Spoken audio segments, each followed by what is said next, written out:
Hello, welcome to our latest disease I don't want to get. This week it's syphilis, so that's pretty exciting. I've got several things to show you here, which is why I keep looking down. I've got a bunch of books piled up and so on. Syphilis is near and dear to my heart, not because my heart is infected with it, but because I wrote my dissertation on it. That's this thing right here that I did not assign to you. 360 pages. Syphilis, Sexuality, and Social Control. And I was just reading through it, and you know what? There's some good stuff in here. Say, and things I had forgotten. Anyway, so that was a long time ago, and I don't really recommend you read it, I gotta say. So that's going away here. If you do want to read a good book about venereal disease, written by a doctor actually, but deals with a lot of literature and stuff also, I recommend this book, Microbes and Morals, The Strange Story of Venereal Disease by Theodore Roseberry. All right. It's got some good stuff in here, including a poem that I will show you just in a little bit here. Okay. Anyway, so the other reading, of course, that you had about syphilis was from Watts, and I gotta say, I really disliked this chapter for a number of reasons. First off, it's too long. Okay, and as I'll say in my agenda notes, you can skim a good bit of this. If you do read it carefully. And he goes on a little too long about masturbation for my taste. But anyway, if you do read it carefully, I think you're going to find some odd things. He seems to have problems with women or morality, probably sexuality, maybe all of the above. There's comments in here that seem almost misogynistic to me. I just don't see what the hell he's talking about here.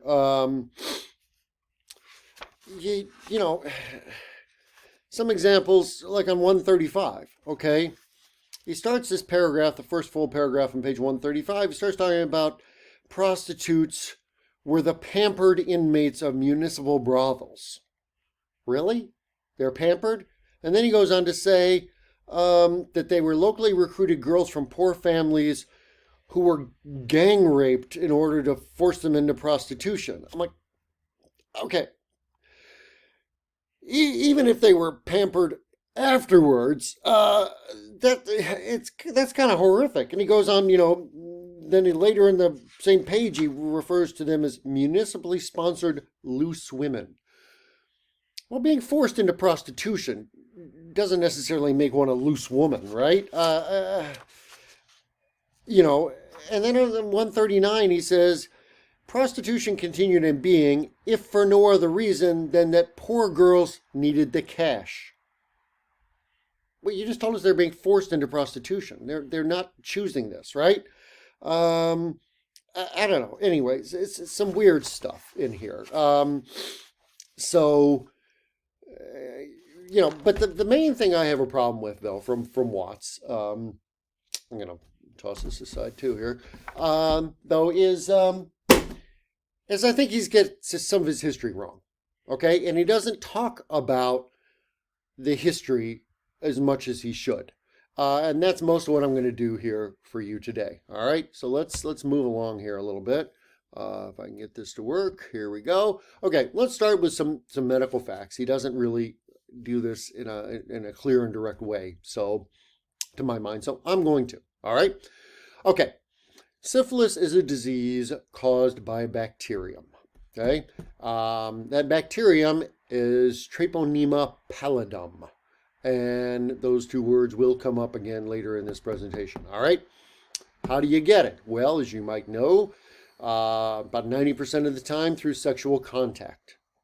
The other 10% of the time is what's known as congenital syphilis, where a baby is infected either in utero or through the birth canal. There is no immunity from previous infections, and there is no vaccine. Right? I wrote 360 pages on STDs, and I think it was kind of interesting. You see over time a change in the terminology that has been used. For centuries, people referred to venereal diseases, and then that was changed, at least medically. When was it? In the 60s onwards, they started talking about STDs, sexually transmitted diseases. Then they changed that to sexually transmitted infections. And then it was changed again to sexually transmissible infections to designate diseases which can be transmitted sexually, but maybe aren't always. And that's certainly the case we see here with syphilis, right? Okay, anyway. So we see a change in this terminology, and certainly the change from venereal disease, which has quite a stigma to it as a term, to STDs to STIs, was a way to try to take that taint away.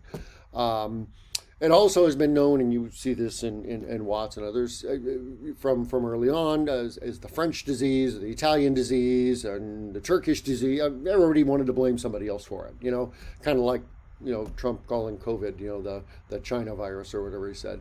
So everybody wants to blame somebody else, and of course nobody wants to take credit. Also known as the Lues venerea. And it's also, and I mentioned this with leprosy and the term lepers, this is the only other disease I can think of where the person having the disease is labeled. And you will see the term syphilitics, and that was a very common term throughout the 20th century, at least in medical literature, talking about a person infected with this disease. And it's kind of interesting to me that the two of the diseases that were probably confused with each other over time, but and both largely skin diseases, so I get to here, but also had that as I said, had that taint about it, both leprosy and syphilis. There are 4 stages of venereal syphilis. All right, and I'll go through this because it is important to know the basics here. The primary stage, assuming once again of venereal syphilis, so sexually transmitted, primary stage is usually a painless sore, which is known as a chancre, at the location of infection. Okay, so that's typically genitals, anus, mouth, wherever you've been. Whatever you've been involved with sexually, from someone who's infected, of course. And then the sore shows up between 10 and 90 days after infection. I think the average is 21. The sore lasts for about 3 to 6 weeks, and then just goes away. Okay, and then people think, and it's oftentimes people don't notice it. Okay, especially women. It could be inside the labia or something, and it's not painful, so you wouldn't necessarily notice unless you're going looking. But just because the sore goes away, the patient is not cured. Untreated, then syphilis develops into a secondary stage, where the most noted symptom is a rash over the body. And I have, actually, just a second, one more book for you.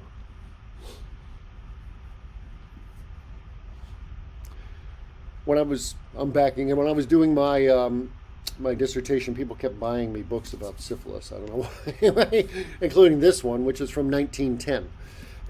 It's Skin and Venereal Diseases. Because the secondary stage was really the most noted manifestation of syphilis, it's very, very noticeable rash. Syphilis was treated, and it was considered part of dermatology for decades, centuries, I guess, really. So skin and venereal diseases then make sense. Okay, so secondary stage, you develop a rash. Other things that are a little less attributable: fever, sore throat, hair loss is very common. Some weight loss, fatigue, and so on. Of course, these vague symptoms, it could be just about anything, right? But it's the rash, which once again is also it's not painful or even that itchy or anything, but it's a somewhat distinctive rash, usually on the body, but it could also affect the hands. And then once again, when the rash and other symptoms will spontaneously go away after several months, and then the patient enters what's known as a latent phase. So this is the third phase. That can last for years. Again, though, you're not cured. The disease and the microbe are still in your body working away. Kind of like if you get chicken pox, you can develop shingles later. And then there's a tertiary stage, and this is the nasty one. Okay, this can be 10 to 30 years after the initial infection.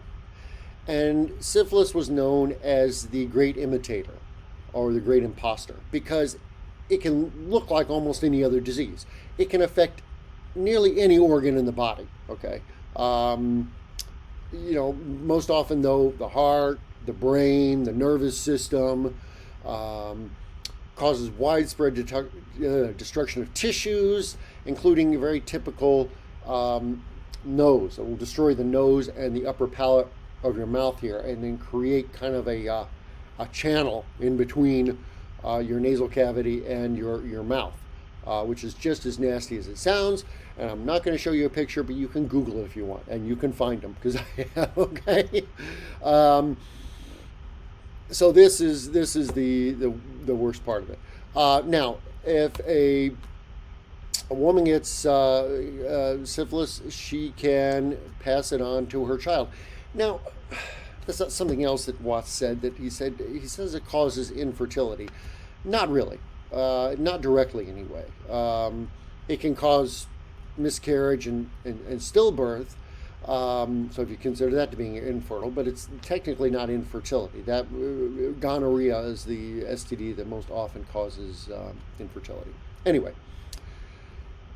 for whatever reason, congenital syphilis is increasing in the U.S., which is a bad thing. There were 2,000 cases in 2020, and it's not something that you want to pass on to your kids. I mean, I got high cholesterol and arthritis from my parents, but at least I didn't get this. So it can cause miscarriage, so losing baby during pregnancy, stillbirth, baby born dead, premature birth, which also can lead to a child dying, low birth weight, death shortly after birth, and a number of other deformities and so on of the child. That are noticeable and somewhat distinctive to syphilis. Probably the most common one is what's called Hutchinson's teeth. The permanent teeth, are deformed in a very particular way, and it makes it distinctive. And that's a very clear diagnosis then of congenital syphilis. Okay. The Microbes and Morals book. He had a poem in there recited by medical students so they can remember the symptoms and progressions of disease. Which I can't quite. It's a cut off on the screen here a little bit. I will. I'll provide that to you as a separate document so you can read that yourself. All right. Let's go back. Okay. Because it follows through basically a man getting syphilis, passing it to his wife, and developing primary, secondary, and tertiary symptoms. So it's a fun way to do it. Now, syphilis is interesting as a disease for various reasons. Number one is you can't grow the bacteria in a lab. I think that's still the case. The only way to grow it in a lab is to incubate it in animals, like mice and hamsters and so on. You can't grow it in a dish or anything like that. And that has really been a problem for conducting research on it. Really hard to study something when you can't have it around, right? Now, I mentioned the Hutchinson's teeth. That is also interesting for us historically because they show up in the archaeological record, or more to the point, don't show up before a certain time. So because we have that as a marker, we can say, somewhat definitively where venereal syphilis showed up at certain points in time. Okay? All right. Now, the good news. You didn't think there was good news. It's easily treated with antibiotics today. 1 to 3 shots of penicillin, 2.4 million units, and you're done. Okay, but once again, no immunity, so it can recur. The other interesting historical fact about syphilis: syphilis was the first disease ever that humans created a specific medicine for it, and that was in 1909. Prior to that, it was treated primarily with either vegetable-based compounds or with mercury. But mercury was used for a lot of different diseases. This was the first specific medicine to treat and cure this disease, and it's interesting. So this book that I showed you from 1910 talks about this disease. So this medicine was developed by Dr. Paul Ehrlich, and initially he called it 606. Why would he call it 606? Because it was the 606th compound that he had tested, just to give you some idea of his tenacity. And it was an arsenic-based compound, so it's a heavy metal like mercury. And then, since 606 isn't all that marketable a name, they named it salvarsan, which is kind of a Latin for safe arsenic. Well, it sort of was, it sort of wasn't. Anyway, and then several years later, he came out with a new one, neo-salvarsan, which was also called 914, because, yep, you guessed it, he tested 300 more compounds before coming up with this one. The guy, and he won a Nobel Prize too. So, but even more importantly, there's a movie about him. Okay, and I really recommend. This is from IMDb, the Internet Movie Database. Go to imdb.com. Look up Dr. Ehrlich's Magic Bullet. All right, 1940. Edward G. Robinson, noted actor, plays Paul Ehrlich, who was German, by the way. And if you watch the trailer, it's interesting because it tells you nothing really of what the movie's about. It's 2 minutes. Go do it now. Okay. Did you do it? I assume you did it. Okay.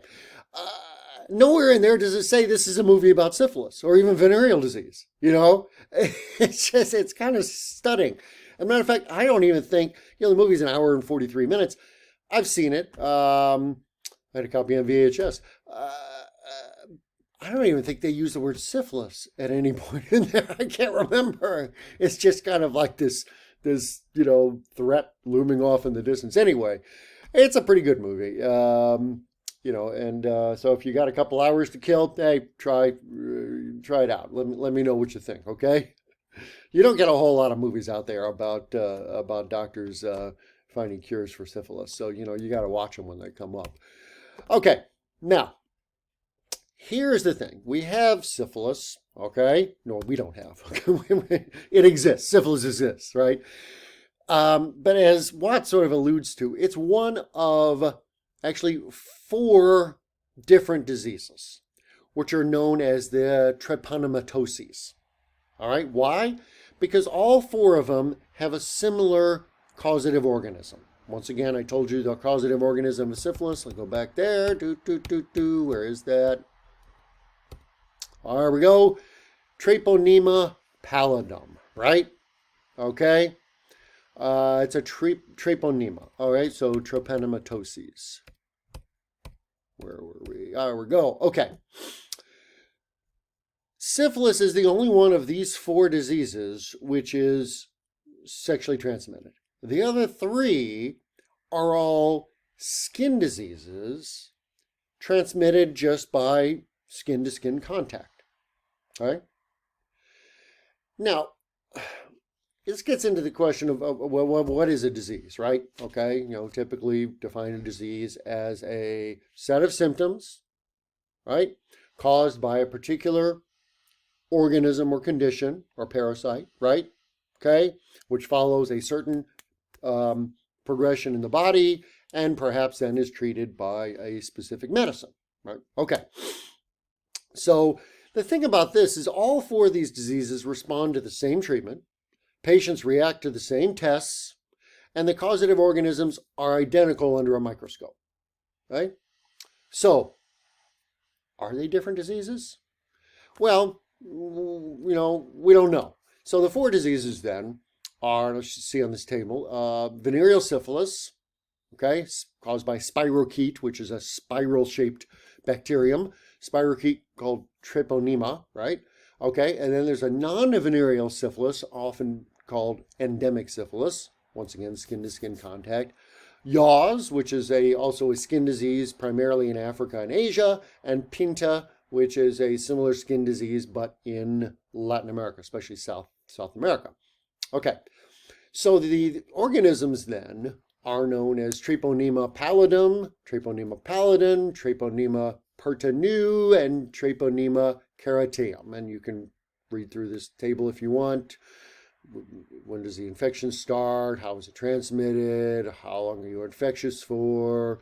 How long can you transmit the disease? What parts of the body are involved? Et cetera, et cetera. Okay. The Wassermann reaction is the first specific. It's also the first specific test for disease, and also for syphilis. A lot of firsts for syphilis. And other tests are all positive, all equally treatable with penicillin and other antibiotics. The main difference is where they occur. Not only on the body, of course, but venereal syphilis then mostly, can be anywhere, but mostly urban environments and cool climate conditions and stuff like that. Whereas these other diseases are all mostly diseases of warm, if not tropical environments. Okay, all right, so what does that mean for us historically? Well, let me advance this here. What that means historically is there was a doctor specialized in syphilis who lived actually not far from here in Wisconsin, just north of Milwaukee.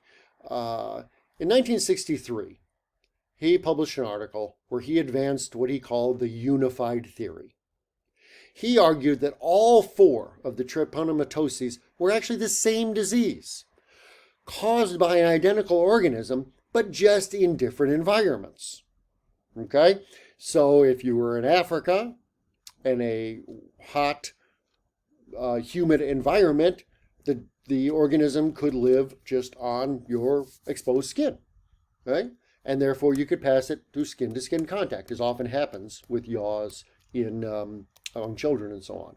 Okay, but you take that same organism and move it to Europe, say, where people are more clothed and you have colder conditions, then that bacteria can't survive just on the open skin, but essentially finds warm, moist places on your body, like your genitalia, to live in.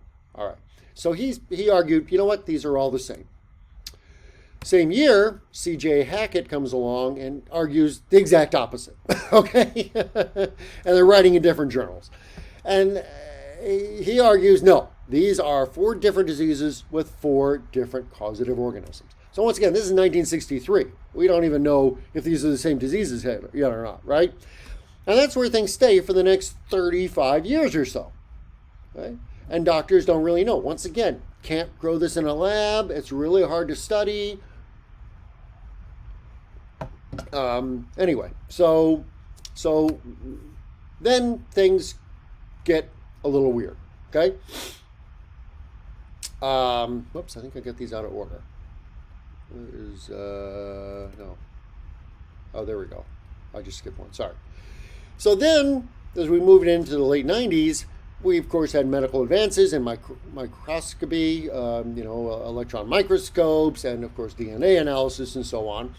And then work between 98 and 2008 found different genetic signatures in these different subspecies. What are the subspecies? Again, that's in that table right there. The species, Treponema subspecies, pallidum, pertinu, cariateum. Okay, so they found genetic signatures in the subspecies supporting Hackett's argument that these are 4 different diseases, right? Okay. But then things get a little weird, okay? They start sequencing the full genome. This isn't done until 2013. They find that actually there's not specific genetic characteristics, there's overlapping genetic characteristics. In other words, when they examine what they thought was the microbe that caused syphilis, they're finding the same sort of structures that they found in the microbe that caused yaws. So wait a minute, how can that be? Well, that can't be if they're distinct diseases, right? Right? And then clinical evidence steps in. 2013, a man in Paris is diagnosed with syphilis because he's got a sore on his penis. Okay, so it sounds right to me. So they take a sample of the microbe from the sore, do a molecular examination of the bacteria, and it was found to be a bacteria for yaws, not syphilis. Okay? Then they find the same thing in samples from Seattle and Mexico. So 3 widely disparate parts of the world, right? Okay, so where does that leave us? Okay? Well, as I read in the journal Sexually Transmitted Diseases, published in 2014, with increased examination, clinical evidence for a clear distinction between the venereal and non-venereal trypanomatoses is receding, and a biological or genetic basis for the purported clinical differences is still lacking. So what does that mean? That means the evidence suggests that Hudson's unitary or unified theory was right. Once again, he argued that all 4 of the trypanomatoses were the same disease caused by identical organism but in different environments. Right? Why is this important? Well, it's important for us as historians and history students, because if he's right, and I believe he is, and I read his work, it was published in '63, and it seemed right to me. I'll talk about some more here in just a minute. It sheds some light then on the origin of syphilis, which no one has been really certain about, right? You've got Watts, who actually doesn't even talk about this controversy at all. He just kind of says, oh, from the New World, right? And you have the poem from Fracastoro, that talks about it. Because syphilis becomes known in Europe between 1493 and 1495. And what happens right before that? Well, what happened right before that, of course, was Columbus's voyage to the Americas, and then his return. And then syphilis becomes known 1493 to 1495 in Iberia. And people said, must be a disease from the New World that those sailors brought back. Okay? Well, Hudson says probably not. And I agree with him. Okay? So, I just said all this, okay? So what's Hudson's theory? Hudson's theory is that these, 40 sailors and 10 or so Taino who come back, not willingly, with Columbus in 1492-93, were just too small of a reservoir to create a disease then which is going to spread across Europe in the next few years. Okay? This is not a respiratory virus like COVID. Okay, you don't sneeze in a room and spread it to multiple people. The only way obviously to do that is if you're having an orgy or something, right? Anyway, so Hudson's theory was this. He thinks the disease came from Africa. Right? Now, look, as a historian of Africa, I'm typically, a little hesitant when people start blaming Africa for various things. But what he has to say makes sense. His theory is that Africans who were infected with the skin disease yaws, same causative organism, were enslaved and brought to Iberia, Portugal, and Spain. Okay? And there transmitted the disease to, well, everyone, the local population. But given different environment and different conditions such as wearing more clothes and so on, the disease changed. It changed from a totally a skin disease, skin to skin contact disease, to a venereal disease. And we know, once again, I'm going to go back to holiday and pool as I do almost every week. Diseases change. We know that. And anyway, so I think Hudson's right. Now, whereas there was no transatlantic slave trade before 1492, of course, but there had been a slave trade between parts of North and West Africa for decades. And we know, for example, by the early 15th century, the Spanish town of Barcelona had a large enough African population to support their own an association of free African citizens. In Portugal, by the 16th century, it's estimated that Africans made up 10% of the population. We're talking thousands and thousands of Africans being brought to Iberia. It makes more sense to me that thousands and thousands of people with a very common skin disease from Africa are a much more likely point of origin than a few dozen guys coming back from the Caribbean. And on top of which, we go back to Hutchinson's teeth in archaeology, we don't find those mutations, either deformed bones or teeth, in the archaeological record before 1500 in Europe. So the other argument is that, syphilis was already there, but it was confused with leprosy. I don't think so. Or else, unless once again, going back to holiday and pool, you didn't have that deformity develop later, that seems unlikely to me. Anyway, so the point is, I think Hudson's right. I think the guy's reputation needs to be bolstered. I think he was right about the unified theory, and I think he's right about the origin of the disease. Okay, I could talk about syphilis all day long, but I won't. Okay, so that's all I have to say for this week. Thanks very much.